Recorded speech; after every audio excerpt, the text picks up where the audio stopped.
Hello everyone, welcome to doctor Amit Kumar YouTube channel. Doctor Amit Kumar YouTube channel में आप सबका स्वागत है। आज का जो लेक्चर है वो आपका सेमेस्टर 6 वाले बच्चों के लिए है और ये बहुत ही इंपॉर्टेंट लेक्चर जाने जा रहा है क्योंकि मैं आज टाइम वैल्यू मनी का प्रैक्टिकल क्वेश्चन करूंगा। तो जो स्टूडेंट सेमेस्टर 6 के अभी तक मेरे चैनल को सब्सक्राइब नहीं किए हैं वो चैनल को सब्सक्राइब कर लीजिए, बेल बटन प्रेस कर लीजिए ताकि जब मैं नया वीडियो अपलोड करूं तो आपको नोटिफिकेशन जो है वो मिलता रहे। वीडियो को लास्ट तक देखेंगे। ये आपके आधे घंटा का वीडियो बनता है तो आधे घंटा का क्लासेस में आपको मैं मैक्सिमम चीज को कवर करने का प्रयास कर रहा हूं। आपके बुक से जो प्रैक्टिकल क्वेश्चन होंगे साथ में थ्योरेटिकल क्वेश्चंस होंगे और सबसे बड़ी बात जो एग्जाम में मारवाड़ी कॉलेज के एग्जाम में जो आएंगे वो क्वेश्चन मैं क्लास में डिस्कस करूंगा। ठीक है, तो इसलिए आप जो है वो वीडियो को लास्ट तक में देखिए। हो सकता है बीच में कोई क्वेश्चन मैं करूं और वही क्वेश्चन जो आपके एग्जाम में आ जाएंगे। तो मैं सभी से, गर्ल सेक्शन हो या बॉय सेक्शन हो, मैं सभी सेक्शन वाले बच्चों को मैं ये बता दूं कि जो क्लासेस जो चल रही है वो आपका सेमेस्टर 6 का फाइनेंशियल मैनेजमेंट चला रहा हूं मैं। तो फाइनेंशियल मैनेजमेंट में सेमेस्टर 6 में मैंने जो चैप्टर स्टार्ट किया है वो है टाइम वैल्यू ऑफ मनी। तो टाइम वैल्यू ऑफ मनी में, क्योंकि इससे पहले मैंने आपको concept of time value of money समझा दिया था, मैं बस उसको डेफिनेशन लिख देता हूं कि टाइम वैल्यू ऑफ मनी होता क्या है। तो देखो बेटा, टाइम वैल्यू ऑफ मनी मतलब आपका क्या चीज, टीवीएम। ठीक है, टीवीएम। तो टीवीएम कहने का मतलब है ये आपका यूजेज एक्सपेंसेस ऑफ फंड। ठीक है, जो हमारे पास जो फंड पड़ रखे हैं, जो हमारे पास जो फंड है उस फंड का जो यूजेस मैं जो कर रहा हूं, वो जो फंड का जो मैं यूजेस कर रहा हूं उसी को हम लोग क्या बोलेंगे, टाइम वैल्यू ऑफ मनी बोलेंगे। बात समझ में आ रही है यहां तक? तो ये चीज जो है हमारा टाइम वैल्यू ऑफ मनी कहलाएगा। अच्छा, in this case uses expenses will be given. इस केस में जो यूजेस एक्सपेंसेस होंगे वो दिए रहते हैं, गिवन बाय हुम, हु। तो जो आपका a person, by person who will use funds, जो फंड को यूज करता है, जो फंड को यूज करता है, ठीक ना, उसका एक्सपेंसेस ऑफ फंड्स को दिखाया जाता है। मतलब in this case uses of expenses will be given by the person. कौन सा पर्सन? तो वो पर्सन जो फंड को यूज करता है। बात समझ में आई? ये मैंने आपको लास्ट वीडियो में, लास्ट क्लास में ऑलरेडी आपके साथ डिस्कस कर रखा है। ठीक है, नेक्स्ट, टाइम वैल्यू मनी के 3 कंपोनेंट्स होते हैं। कौन कौन से कंपोनेंट होते हैं? तो सबसे पहला inflation. What do mean by inflation? याद करिए, मैंने गोल्ड का एग्जांपल दिया था, रियल रिटर्न, बैंक का इंटरेस्ट का एग्जांपल दिया था, रिस्क प्रीमियम। ठीक ना, इसमें मैंने 2 अलग अलग डिफरेंट कंपनीज को कंपेयर करके मैंने जो रिस्क लिया था तो ये चीज का बात कर रहा था। तो टीवीएम जो है, टाइम वैल्यू मनी जो है, वो आपका 3 कंपोनेंट को डील करता है। सबसे पहले बेटा ऐसा है, सबसे पहले इन्फ्लेशन को डील करता है, रियल रिटर्न को डील करता है और रिस्क प्रीमियम को डील करता है। Is it clear? नेक्स्ट, जब हम बात करते हैं whenever the investor invest fund, जब कोई इन्वेस्टर, याद करिए पिछला क्लासेस मैंने आपको बताया था कि मेरे पास कुछ पैसे होते थे और मैंने उसको इन्वेस्ट किया था, 12% हमको इंटरेस्ट मिल रहा था। तो जब इन्वेस्टर पैसा को इन्वेस्ट करता है तो इन एनी प्लेस, कहीं पे भी इन्वेस्ट करेगा, इधर बैंक में करेगा, म्यूचुअल फंड में करेगा, शेयर मार्केट में करेगा, कहीं पे भी करेगा, then his expectation regarding time value money must be satisfied. ठीक है, तो उसका जो एक्सपेक्टेशंस होते हैं टाइम वैल्यू मनी का वो सेटिस्फाई होने चाहिए। ठीक है, जैसे मैंने आपको बताया था टाइम वैल्यू ऑफ मनी में कितना परसेंट चाहिए था, 12% चाहिए था।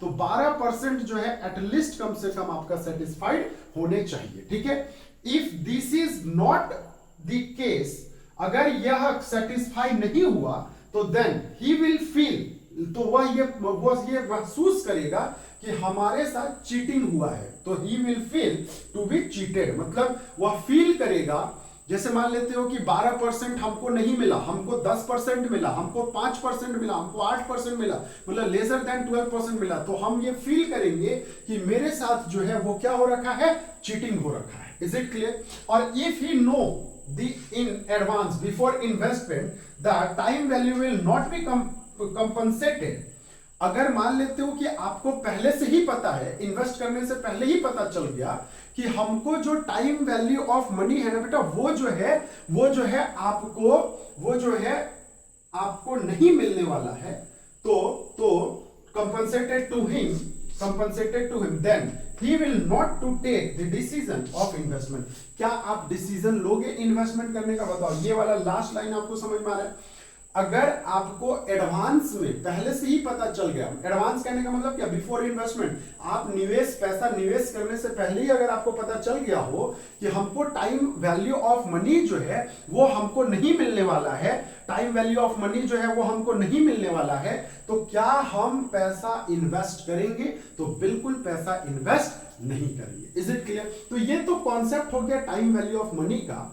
अब आपके दिमाग में, ये आप नोट डाउन कर लेंगे वीडियो को पॉज करके, अब आपके दिमाग में ये चीज चल रहा होगा कि sir time value of money का कंप्यूटेशन जो है वो हम कैसे करेंगे। Is it clear? तो हमारा जो टाइम वैल्यू ऑफ कंप्यूटेशंस करने का जो मेथड होगा वो आपका क्या होगा? Is it clear? वो आपका क्या होगा? तो चलो, जैसे एक बात मैं बता रहा हूं, ध्यान से सुनना। चलिए देखिए, यहां पे ऐसा है, मैं मेथड बताता हूं यहां पे, ठीक है? Method for computing time value of money. Time value of money तो मैं बार बार बता रहा हूं, मेथड फॉर कंप्यूटिंग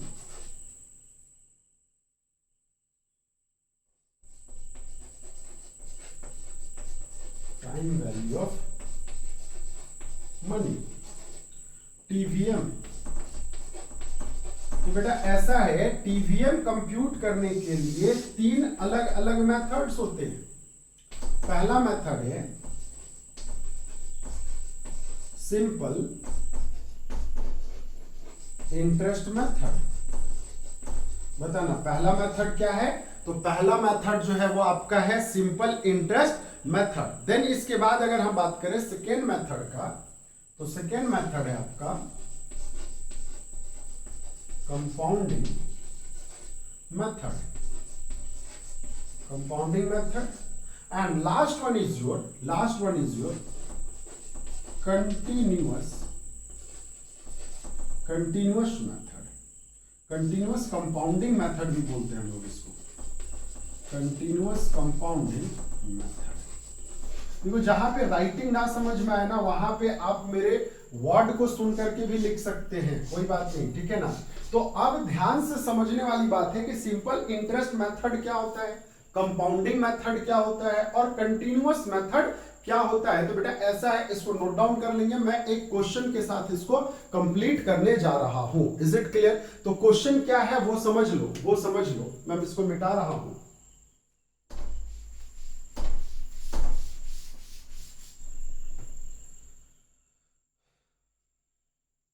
मान लेता हूं सबसे पहला first case, simple interest method. हमने कौन से मेथड का डिस्कशन किया? तो हमने जो डिस्कशन कर रखा है वो आपका सिंपल इंटरेस्ट मेथड का डिस्कशन कर रखा है।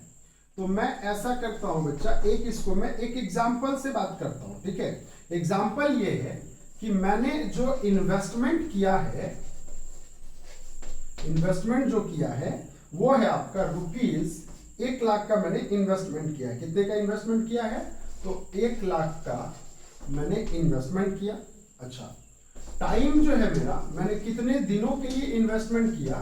तो 3 इयर्स के लिए इन्वेस्टमेंट कर रखा है। कितने दिनों के लिए इन्वेस्टमेंट कर रखा है? तो 3 इयर्स के लिए कर रखा है। अच्छा, अगर हम इसी में बात करें कि सर हमने इसको रेट ऑफ इंटरेस्ट क्या लिया, तो रेट ऑफ इंटरेस्ट जो है ये हमारा 10% हम ले लेते हैं। हम कितना ले लेते हैं बताना? 10% पर एनम, ये हमारा रेट ऑफ इंटरेस्ट है। अच्छा, इसी में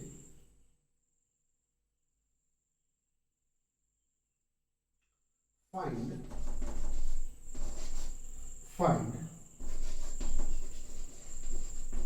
अमाउंट आफ्टर 3 ईयर। आफ्टर कितना साल? तो 3 साल जो है हमको ये निकालना है in by using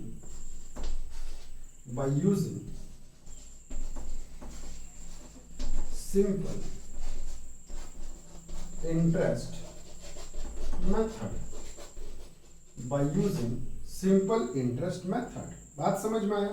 simple interest method में हमको कितने साल का निकालना है? तो 3 साल का निकालना है। चलिए ये आप लोग कैलकुलेट करेंगे, मैं इसको बताता हूं आपको, ठीक है ना। ये कैलकुलेट करेंगे, एक छोटा सा क्वेश्चन है, मैं 2 मिनट का समय दे रहा हूं। चलिए, तो उम्मीद करता हूं कि हमने यहाँ पे सिंपल इंटरेस्ट मेथड का एक क्वेश्चन करा है, ले रखा है क्वेश्चन में क्या बोलता है? इन्वेस्टमेंट दे रखा है 1 लाख का, टाइम दे रखा है 3 साल, रेट ऑफ इंटरेस्ट दे रखा है 10% पर एनम। आपको निकालना है find amount after 3 year by using simple interest method. तो बेटा बताना, सबसे पहले हमारा यहाँ पे ईयर 1 की बातें होगी। अगर हम सॉल्यूशन करें ये क्वेश्चन, ऐसे तो अभी तक आपने कैलकुलेशन कर लिया होगा, लेकिन मैं फिर से, क्योंकि बहुत सारे ऐसे भी विद्यार्थी होते हैं जिनको ये बातें नहीं समझ में आता है, तो ईयर 1 की, ईयर 2 की एंड ईयर 3 की बातें होगी। Is it clear? ईयर 3 की बातें होगी।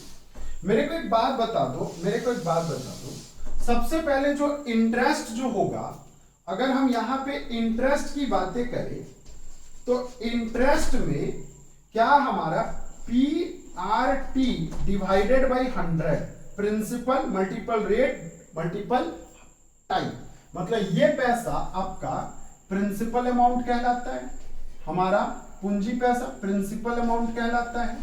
अच्छा, इसी को हम लोग P के नाम से जानते हैं। ये हमारा टाइम को इंडिकेट करता है, T के नाम से जानते हैं। अच्छा, ये जो है हमारा रेट ऑफ इंटरेस्ट, रेट के हिसाब से रेट का इंडिकेशन होता है, मतलब R के नाम से जानते हैं। Is it clear? तो मेरे को एक बात बताना, ईयर 1 है तो हमारा यहाँ पे 1 lakh multiple 10% multiple 1 divided by 100, तो क्या ये आपका 10,000 हो जाएगा। Is it clear? इंटरेस्ट का पैसा। अच्छा, ईयर 2 में भी हमारा इंटरेस्ट जो है वो हमारा क्या हो जाएगा? PRT by 100। तो PRT बाई 100 मतलब प्रिंसिपल अमाउंट तो चेंज नहीं होगा। प्रिंसिपल अमाउंट कितना होगा आपका? प्रिंसिपल अमाउंट जो होगा वो आपका 1 लाख ही होगा, डिवाइडेड बाई 100 मल्टीपल 10, तो ये आपका 10,000 ही कहलाएगा। Is it clear? बात समझ में आ रही है? अच्छा, थर्ड ईयर की बात करें तो थर्ड ईयर में भी जो इंटरेस्ट जो कैलकुलेशन होगा वो क्या होगा? PRT बाई 100 होगा। तो PRT बाई 100 मतलब P जो है वो आपका 1 lakh multiple 10 divided by 100 multiple 1, तो ये भी आपका कितना हो जाएगा? 10,000 ही हो जाएगा। बात समझ में आ रही है? कितना हो जाएगा? तो 10,000 ही कहलाएगा ये भी वैल्यू। तो इसका कहने का मतलब ये हो गया देयरफॉर हमने यहाँ पे अमाउंट जो निकला, मेरा जो अमाउंट निकला वो आपका क्या निकला? Principal plus sum of interest निकला। प्रिंसिपल प्लस क्या निकला? सम ऑफ इंटरेस्ट निकला। ये बात समझ में आ रहा है? तो मेरे को एक बात बताना, तीनों का सम जो है वो कितना हो जाएगा? 30,000। तो यहां पे हमने देखा 1 लाख प्लस 30,000, तो ये जो वैल्यू आया वो कितना आया? 1,30,000। तो 3 साल के बाद जो वैल्यू हमें मिलेगा वो कितना मिलेगा? 1,30,000 मिलेगा। अब आपको लग रहा होगा सर ये तो बेकार की बातें आप मेरे को पढ़ा रहे हैं, क्योंकि ये तो हमने बचपन से पढ़ा है, क्लास 8 से पढ़ा है, क्लास 9 से पढ़ा है। बेटा ऐसा है ना, क्लास 8 और 9th में पढ़े हो मैं जानता हूं, लेकिन मेरे से तो नहीं पढ़े हो ना, तो मेरा पढ़ाने का थोड़ा स्टाइल दूसरा है। अगर मैं एडवांस पढ़ाऊंगा तो सबसे पहले बेसिक से मैं पढ़ाऊंगा। Is it clear? तो जब तक बेसिक क्लियर नहीं होगा एडवांस आपका कहां से क्लियर होगा? Is it clear? तो मैं ये एज्यूम करके चल रहा हूं कि आपको कुछ नहीं आता है, ठीक है। अब देखो क्या है समझ लो। यहां पे मैं इसको मिटा रहा हूं, क्वेश्चन में लिखा हुआ है कि इन दी अबव क्वेश्चन इफ, एक बात बताना, मैंने यहां पे क्या देखा? मैंने यहां पे देखा T0 में हमने कुछ पैसे इन्वेस्ट किए थे। जो मेरा इन्वेस्ट अमाउंट था, जो प्रिंसिपल था, वो 1 लाख का था। बात समझ में आया? अच्छा, टाइम जो था वो कितना साल का था? 3 इयर्स का था। और जो रेट था वो कितना था? 10% था। तो मेरे को एक बात बताना, T1 पहला साल, T2 दूसरा साल, T3 तीसरा साल। तो पहला साल में हमको जो इंटरेस्ट जो मिला वो कितना मिला बेटा? 10,000 मिला। अच्छा, प्रिंसिपल कितना था? 1 लाख ही था। अच्छा, यहां पे अगर हम बात करें तो यहां पे भी इंटरेस्ट जो है वो 10,000 ही हुआ और प्रिंसिपल जो है वो 1 लाख का 1 लाख ही रहा। बात समझ में आ रही? और T3 में, टाइम 3 में इंटरेस्ट जो है वो आपका 10,000 ही हुआ और प्रिंसिपल अमाउंट जो है वो 1 लाख ही हुआ। यहां तक हमें नहीं लगता है किसी को कोई परेशानी हुआ होगा। अब अगर यही क्वेश्चन में मैं एक बात बता दूं, इन दी अबव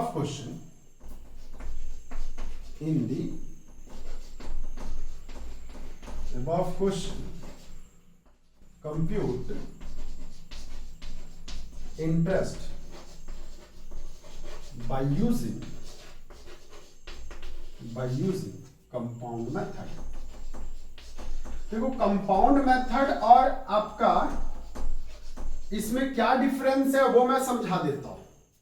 हम लोग जब सिंपल मेथड जाते हैं ना, ये मेरा सिंपल मेथड है, ये मेरा कौन सा मेथड है? तो सिंपल इंटरेस्ट मेथड।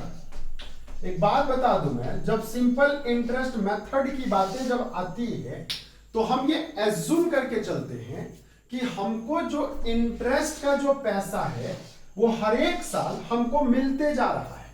जब भी हम सिंपल इंटरेस्ट की बातें करेंगे तो हम ये हमेशा एज्यूम करके चलेंगे कि जो अमाउंट ऑफ इंटरेस्ट है वो each and every year paid होते जा रहा है, मतलब मेरे को रिसीव होते जा रहा है। अगर मैं इन्वेस्टर हूं और मैंने अगर कहीं दूसरे जगह पैसा इन्वेस्ट कर रखा है तो मेरे को वो पैसा मिलता जाएगा। Is it clear? लेकिन कंपाउंडिंग इंटरेस्ट में ये कॉन्सेप्ट नहीं होता है। कंपाउंडिंग में क्या होता है समझ लो, अगर T0 में हमने यहाँ पे प्रिंसिपल अमाउंट जो है वो 1 लाख इन्वेस्ट किया है।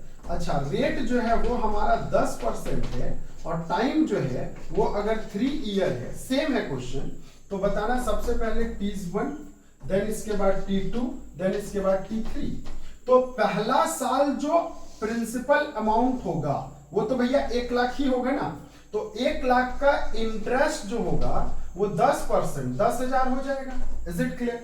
क्योंकि एक बात बताना, मैंने बताया कि कंपाउंड मेथड में इंटरेस्ट हम लोग ये एज्यूम करके चलते हैं कि हमने इंटरेस्ट का पैसा पेमेंट नहीं किया है अभी तक, तो नहीं किया है तो मेरे को एक बात बताना, अब जो यहां का जो प्रिंसिपल बनेगा, यहां का जो प्रिंसिपल अमाउंट बनेगा इस साल का, वो बताना ये 1 लाख और ये 10,000 दोनों मिला करके कितना हो जाएगा? 1,10,000 हो जाएगा।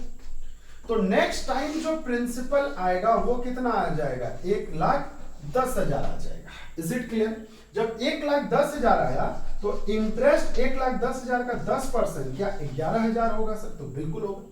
अब बताना, ये दोनों वैल्यू को ऐड करके हम यहां पे प्रिंसिपल दिखा देंगे कितने का? तो प्रिंसिपल दिखा देंगे 1,21,000 का। Is it clear? अब क्योंकि थर्ड ईयर जो है हमारा, सेकेंड ईयर का जो प्रिंसिपल अमाउंट आ जाएगा वो कितना आ जाएगा? 1,21,000। तो इंटरेस्ट जो आ जाएगा वो 12,100 जो है वो क्या कहलाया? इंटरेस्ट कहलाया। तो 12,000 प्लस 21,000 अगर हम कैलकुलेट कर दे यहाँ पे, 12,100 प्लस 1,21,000 अगर हम कैलकुलेट करें तो जो वैल्यू आएगा वो हमारा यहाँ पे अमाउंट जो है वो कितना आएगा? तो अमाउंट आएगा 1,33,100। देखो, हमने यहीं पे फर्क पता चल गया, यहीं पे फर्क आपको पता चल गया। क्या फर्क पता चला?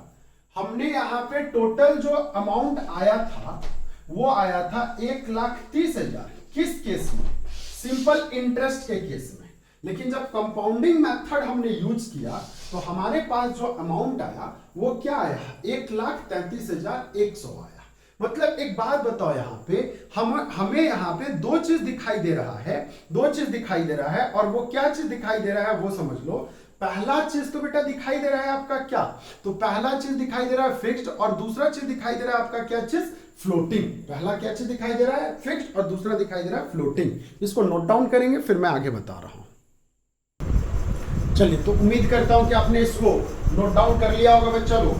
अब मैं बात करता हूं, ये तो मैंने इन्वेस्टमेंट की बातें करा ना, इन्वेस्टमेंट की बातें करा। देखो, अब मैं बात कर रहा था लोन का। लोन का मैं अगर बात करूं तो लोन बेटा ऐसा है, दो तरह से इंटरेस्ट चार्ज किए जाते हैं बैंक के द्वारा। मैं बैंक का बात करता हूं क्योंकि जब आप बैंक से लोन लेने जाते हैं, आप किससे लोन लेने जाते हैं? बैंक से लोन लेने जाते हैं, कोई भी बैंक। आई बात समझ में? तो आप यहाँ पे मैं एक बात बता देता हूँ, लोन टेकन फ्रॉम बैंक। अभी तक देखो स्टार्ट किया है मैंने, लेकिन अभी मैं बेसिक कॉन्सेप्ट ही समझा रहा हूँ। तो बैंक जो है चार्ज इंटरेस्ट करता है, बैंक चार्जेस इंटरेस्ट।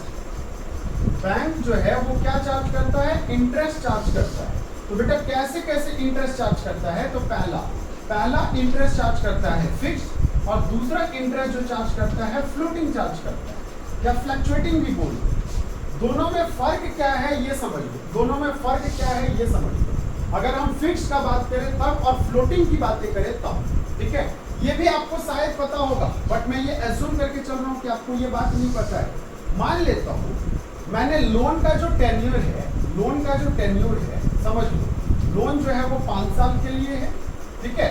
अच्छा, अमाउंट जो है, लोन का अमाउंट जो है वो 1 लाख है, 1 लाख है, और इसका इंस्टॉलमेंट जो है हर एक साल वो 20,000 दे रहे हो। हर एक साल कितना दे रहे हो? 20,000। और रेट ऑफ इंटरेस्ट जो है ये 10%। रेट ऑफ इंटरेस्ट कितना है बेटा? 10% रेट ऑफ इंटरेस्ट है। दोनों के केस में यही है, दोनों के केस में यही है, सेम क्वेश्चन, ठीक है? तो मेरे को एक बात बताना, T0, T1, T2, T3, T4 and T5, यही हो गया। पहले ये समझो, हमने यहाँ पे 1 लाख का लोन लिया होगा, 1 लाख का लोन जो है वो टेकन किया होगा, लोन लिया होगा मैंने यहाँ। Is it clear? जैसे 1 लाख का लोन लिया होगा, और ये लोन का इंटरेस्ट जो है इस साल फर्स्ट ईयर जो है इंटरेस्ट जो चार्ज किया होगा वो बताना। 1 लाख पे 10% चार्ज किया होगा, तो क्या ये 10,000 आ गया होगा? तो हाँ सर आ गया होगा। 1 लाख का 10% कितना चार्ज हो गया होगा? 10%। बताना अब यहाँ पे इंस्टॉलमेंट हम 20,000 दिए, 20K लिख देते हैं, 20K 20,000, 20,000 और 20,000। हर बार हमने 20,000 दिया और लोन चुकता कर दिया, ठीक है? लेकिन बेटा ऐसा है, फिक्स्ड में इस साल भी 1 लाख पे ही इंटरेस्ट लगेगा, इस साल पे भी 1 लाख पे ही इंटरेस्ट लगेगा, 100K पे ही लगेगा। इस साल भी इंटरेस्ट जो है वो 100K पे लगेगा, इस साल भी 100K पे ही लगेगा, और इस साल भी 100K पे ही लगेगा। मतलब सीधा सा बात है, यहाँ पे हर एक साल जो इंटरेस्ट का जो पैसा होगा ना बच्चा, वो 10,000, 10,000, 10,000 और 10,000 होगा। कहने का मतलब टोटल इंटरेस्ट जो आपने दिया, टोटल जो इंटरेस्ट दिया वो 50,000 दिया।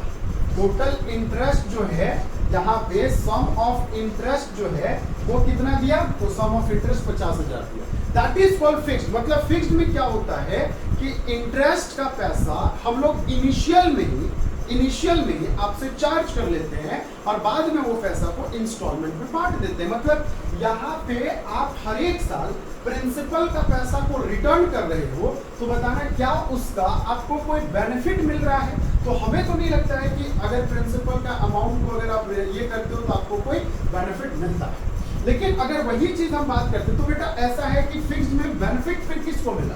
बताना 2 लोग है यहाँ पे, एक है बैंक एंड दूसरा है इन्वेस्टर। तो अब बताना बेनिफिट जो फायदा जो है वो फायदा किसको मिला? तो फायदा जो है इस केस में वो किसको मिला? इन्वेस्टर को मिला, बैंक को मिला। किसको मिला? बैंक को मिला, क्योंकि बैंक को ज्यादा इंटरेस्ट मिली। वही चीज अगर हम फ्लोटिंग की बात करें सेम क्वेश्चन में, तो यहाँ पे हमने T0 की बातें करा, T1, T2, T3 है ना, देन T4 और लास्ट है आपका T5। Is it clear? T5। तो बेटा ऐसा है ध्यान से समझोगे, हमने यहाँ पे हर एक केस में 20,000 पेमेंट करते गए। हम कितना पेमेंट करते गए बताना? 20,000, 20,000 और 20,000, लास्ट में फाइनल पेमेंट कर दिया 20,000।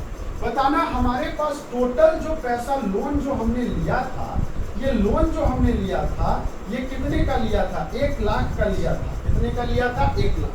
तो पहला साल जो ड्यू हो गया वो तो 1 लाख का हुआ, इज इट क्लियर? कितना का हुआ? 1 लाख का। लेकिन दूसरे साल बताना, हमने 20,000 पेमेंट किया तो दूसरे साल ड्यू जो होगा वो 80,000 का होगा, तीसरे साल 60,000 का होगा, 60,000 का होगा, नेक्स्ट ईयर 40,000 का होगा, नेक्स्ट ईयर आपका 20,000 का होगा। Is it clear? बात समझ में आ रही है? तो यहाँ पे इस साल जब हम इंटरेस्ट की बातें करेंगे तो 1 लाख का 10,000, देन इसके बाद 8,000, 8,000, नेक्स्ट यहाँ पे 6,000, नेक्स्ट 4,000 और लास्ट में है आपका 2,000।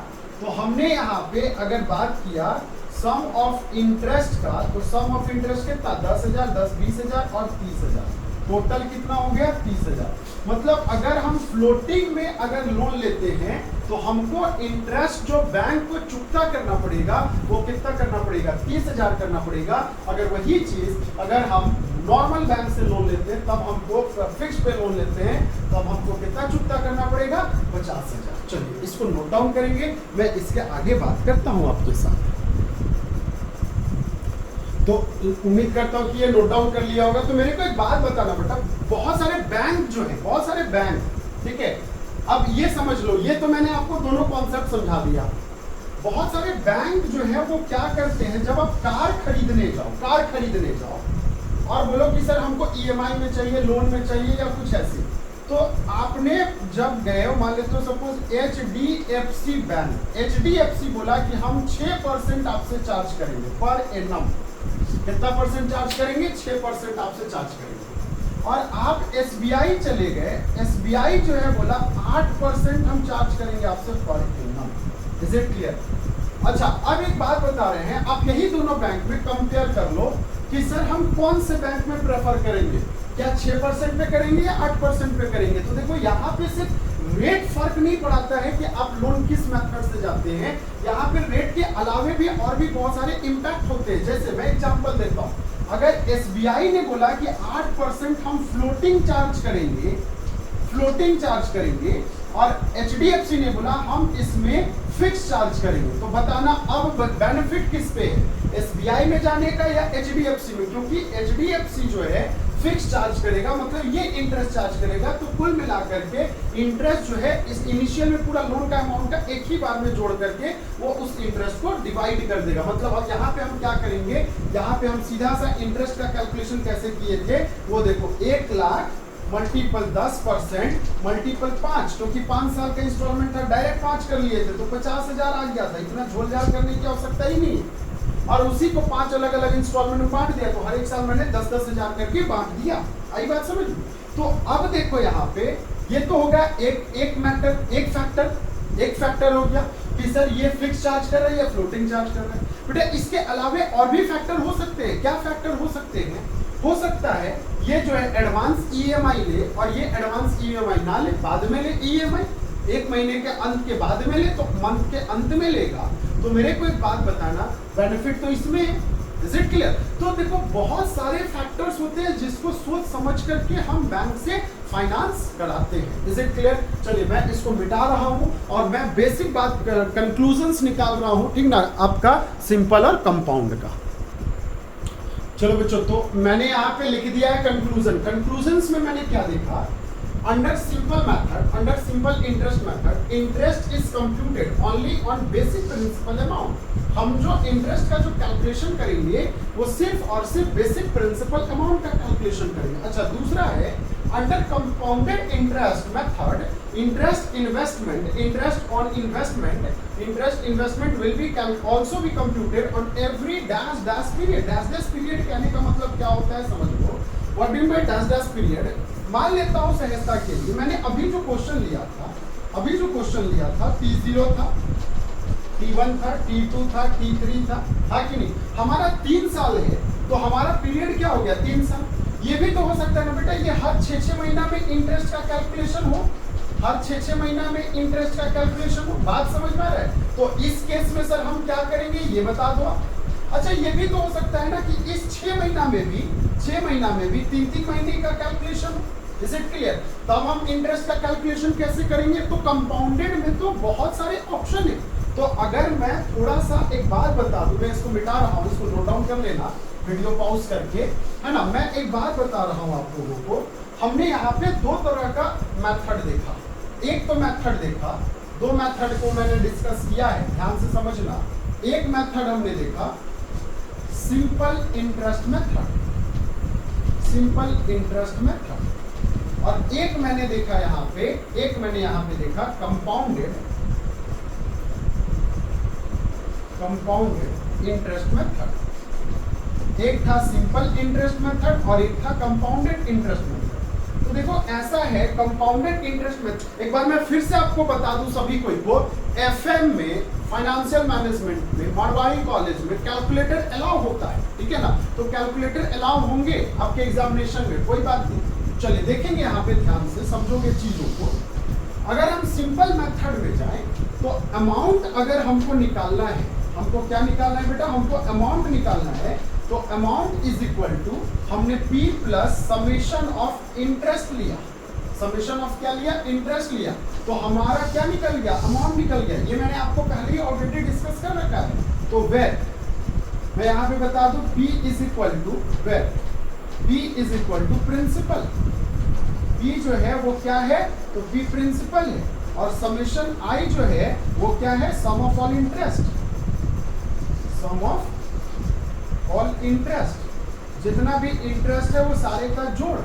अच्छा, अगर कंपाउंडेड वैल्यू की बात करें, हम कंपाउंडेड वैल्यू की बात करें, तो यहाँ पे बेटा सबसे पहले A is equal to principal multiple 1 plus R to the power T होगा, टू दी पावर क्या होगा, T होगा। मैं एक बात बता दूं यहाँ पे, ध्यान से समझेंगे चीजों को। आपका जो ये जो कॉन्सेप्ट है, इसी को हम लोग कॉस्ट वैल्यू फैक्टर बोलते हैं। इज इट क्लियर, क्या बोलते हैं, तो इसको हम लोग cost value of factor, cost value of factor के नाम से जाना जाता है, CVF के नाम से जाना जाता है ये चीज। या इसी को हम लोग value of factor, present value of factor में भी जब हम आगे आएंगे तो मैं बताऊंगा। यहाँ पे मैं बता दूं जिसमें सबसे पहली बात है कि A इज इक्वल टू हो गया अमाउंट, हमको 3 साल के बाद, 5 साल के बाद, 6 साल के बाद कितना चाहिए। P is equal to principal, P is equal to क्या हो गया बेटा, प्रिंसिपल हो गया। R इज इक्वल टू क्या हो गया, रेट ऑफ इंटरेस्ट हो गया, रेट ऑफ क्या हो गया, इंटरेस्ट हो गया। बात समझ में आ रही है। और T इज इक्वल टू हो गया time, T is equal to क्या हो गया, टाइम। Is it clear. तो चलिए एक बात बता दे रहा हूं मैं, इसको नोट डाउन कर लेंगे, ये लास्ट टॉपिक होगा। इसके बाद नेक्स्ट क्लास जो है मैं इसके आगे एनालिसिस टेबल में बात करूंगा, यही चीज को लेकर के, ठीक ना। मंथली कैलकुलेशन, ईयरली कैलकुलेशन कैसे होता है, टेबल पे कैसे बनता है, यही चीज मैं कैलकुलेट करने वाला हूं आपके साथ में। तो एक बात बता दूं, मैंने अभी कुछ देर पहले एक क्वेश्चन दिया था, ठीक है। क्वेश्चन क्या था हमारा amount is equal to principal plus principal multiple 1 plus R to the power T। मेरे को एक बात बताना, प्रिंसिपल कितना था, 1 लाख था। आपको ध्यान होगा प्रिंसिपल कितना था बताना। तो प्रिंसिपल जो है वो 1 लाख का प्रिंसिपल था। प्रिंसिपल कितना था, तो प्रिंसिपल जो है वो 1 लाख का प्रिंसिपल था। अच्छा, मल्टीपल 1 प्लस रेट, क्या हम 0.1 ले सकते हैं कि नहीं लिख सकते हैं। 10 को हम ये लिख सकते हैं, डिवाइडेड बाई 3, ये था टू दी पावर 3 था, टाइम क्या था 3। तो मेरे को एक बात बताना, इसका जो कैलकुलेशन है यहाँ पे 1 लाख 1.10 का टू दी पावर 3, इसका जो कैलकुलेशन है ना बेटा, कंप्यूटेशन, वो आप 2 तरीके से कर सकते हो। कंप्यूटेशन जो है मैं बताऊंगा 2 तरीके से कर सकते हैं। या तो आप इसको कैलकुलेटर से करो, या तो फिर आप इसको लॉग टेबल से यूज करो, टेबल से देखो, ठीक ना। तो कोई बात नहीं, टेबल तो हमारे पास अवेलेबल नहीं है, लेकिन आप सबों के पास कैलकुलेटर होगा, क्योंकि कॉमर्स के स्टूडेंट हैं, तो आई होप कि सभी के पास कैलकुलेटर होगा। तो मेरे को एक बात बताना, कैलकुलेटर में सर हम कैसे कैलकुलेट करेंगे। तो कैलकुलेटर में जो कंसर्न डिजिट है, जैसे यहाँ पे 1.10 कैलकुलेटर में हम लिखेंगे, then multiplied by is equal to तो जैसे हम इज इक्वल टू का साइन डालेंगे ना बेटा, इज इक्वल टू का साइन जैसे डालेंगे, हमारा जो वैल्यू जो आएगा वो 1.1 का स्क्वायर का वैल्यू आ जाएगा। Is it clear? जैसे इक्वल टू, क्योंकि हम जैसे यहाँ पे 1.1 मल्टीपल का साइन डालते हैं तो वो 1.1 से ऑटोमेटिकली एक बार मल्टीप्लाई हो जाता है। फिर से अगर हम एक और इक्वल टू डालेंगे तो जो वैल्यू होगा वो 1.1 का क्यूब होगा। Is it clear? तो अगर ध्यान से समझने वाली बात है कि अगर हमको यहाँ पे टाइम 3 बोला है तो हम इक्वल टू कितने बार प्रेस करेंगे कैलकुलेटर से? तो इक्वल टू हम 2 बार प्रेस करेंगे। अगर यहाँ पे टाइम 5 बोला है तो इक्वल टू कितने बार प्रेस करेंगे? 4 बार करेंगे। ठीक है, अगर हमारा यहाँ पे 10 बोल रखा है तो इक्वल टू हम कितने बार प्रेस करेंगे? 9 बार प्रेस करेंगे। तो बताना मेरे को, इसका जब आप वैल्यू कैलकुलेट करोगे तो क्या ये आपका 1,33,100 आ गया? तो यही जो वैल्यू है, ये वैल्यू आपका क्या कहलाया? अमाउंट कहलाया। Is it clear? क्या कहलाया? अमाउंट कहलाया। तो मैं अब इसी क्वेश्चन में नेक्स्ट क्लास आपसे डिस्कस करने वाला हूँ। मान लेता हूँ, मैं एक बात बता रहा हूँ, बहुत सारी बच्चियां क्लास करती है। एक बात बताना बेटा, सेमेस्टर 6 में आप लोग, ठीक है, सेमेस्टर 6 में आपके पेरेंट्स के माइंड में ना एक टेंशन होगा। टेंशन क्या होगा कि नहीं, 2 साल के बाद, 4 साल के बाद, 5 साल के बाद शादी कराने का टेंशन। तो शादी कराने के लिए आपके पेरेंट्स ने सोच रखा है कि 5 लाख रुपया 5 साल के बाद खर्च होने वाले हैं। बहुत कम अमाउंट बता दिया, 10 लाख रुपया खर्च होने वाले हैं। कब? 5 साल के बाद। तो मेरे को एक बात बताना, अब आपसे कोई पूछ दे कि अगर बैंक आपको 10% के हिसाब से कंपाउंड वैल्यू पे इंटरेस्ट देती है तो 5 साल तक आप कितना पैसा हर एक महीना या हर एक साल या हर एक 6 महीना में जमा करोगे कि आपको 10 साल मिलेगा, 10 लाख मिल जाएगा। तो 10 लाख पाने के लिए आप कितना पैसा हर एक महीना जमा करोगे 5 साल तक? ठीक है, तो यही चीज हम लोग नेक्स्ट क्लास में पढ़ने वाले हैं और नेक्स्ट क्लास जो है बहुत इंटरेस्टिंग होने वाला है और उसी के हिसाब से हम एक्सपेक्टेशंस लगाते हैं। ठीक है, कि अगर हमको मान ले तो सपोज आज मेरा नौकरी लगा, अब मेरा नौकरी लगा और मैंने बोला कि मेरे को एक आलिशान डुप्लेक्स बनाने, घर बनाने, तो जब घर बनाने हैं तो मेरे को घर बनाने के लिए ना 60 लाख रुपीस चाहिए। कब? 5 साल के बाद। तो 5 साल के बाद 60 लाख, तो हम हर महीना कितना कमाएंगे और उसको कहाँ पे इन्वेस्ट करेंगे? 8% पे, कि हमको वो जो है 60 लाख कितने दिनों में मिल जाएगा। Is it clear? तो ये सारे कॉन्सेप्ट जो है मैं लेकर के आपके साथ नेक्स्ट क्लास आऊंगा। तो नेक्स्ट क्लास को आप 100% देखने का प्रॉमिस करेंगे मेरे साथ, क्योंकि नेक्स्ट क्लास जो है इससे भी ज्यादा इंपॉर्टेंट क्लास और इससे भी ज्यादा मजेदार क्लास होने वाला है। Okay, thank you.